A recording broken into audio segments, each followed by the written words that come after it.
Chapter 15. Then said the Lord unto me, though Moses and Samuel stood before me, yet my mind could not be toward this people. Cast them out of my sight, and let them go forth. And it shall come to pass, if they say unto thee, whither shall we go forth? Then thou shalt tell them, thus saith the Lord, such as are for death, to death, and such as are for the sword, to the sword, and such as are for the famine, to the famine, and such as are for the captivity, to the captivity. And I will appoint over them 4 kinds, saith the Lord, the sword to slay, and the dogs to tear, and the fowls of the heaven, and the beasts of the earth, to devour and destroy. And I will cause them to be removed into all kingdoms of the earth, because of Manasseh the son of Ezekiah king of Judah, for that which he did in Jerusalem. For who shall have pity upon thee, O Jerusalem, or who shall bemoan thee, or who shall go aside, to ask how thou doest? Thou hast forsaken me, saith the Lord, thou art gone backward, therefore will I stretch out my hand against thee, and destroy thee. I'm weary with repenting. And I will fan them with a fan in the gates of the land, I will bereave them of children, I will destroy my people, since they return not from their ways. Their widows are increased to me above the sand of the seas. I have brought upon them against the mother of the young men a spoiler at noonday. I have caused him to fall upon it suddenly, and terrors upon the city. She that hath borne 7 languisheth, she hath given up the ghost, her son is gone down, while it was yet day she hath been ashamed, and confounded, and the residue of them will I deliver to the sword before their enemies, saith the Lord.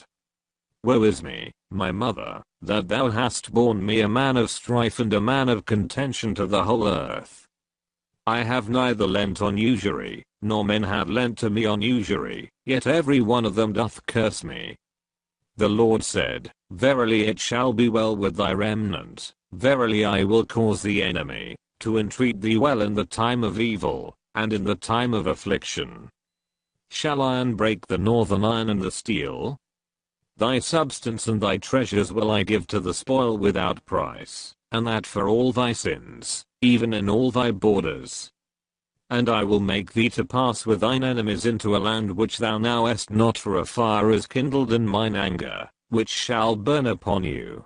O Lord, thou knowest, remember me, and visit me, and revenge me of my persecutors. Take me not away in thy long suffering. Know that for thy sake I have suffered rebuke.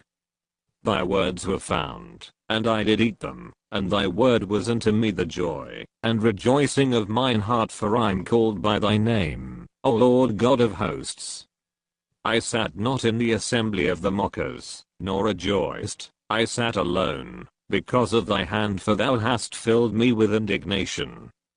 Why is my pain perpetual, and my wound incurable, which refuseth to be healed? Wilt thou be altogether unto me as a liar, and as waters that fail? Therefore thus saith the Lord, if thou return, then will I bring thee again, and thou shalt stand before me, and if thou take forth the precious from the vial, thou shalt be as my mouth. Let them return unto thee, but return not thou unto them. And I will make thee unto this people a fenced brassen wall, and they shall fight against thee, but they shall not prevail against thee, for I am with thee to save thee, and to deliver thee, saith the Lord. And I will deliver thee out of the hand of the wicked, and I will redeem thee out of the hand of the terrible.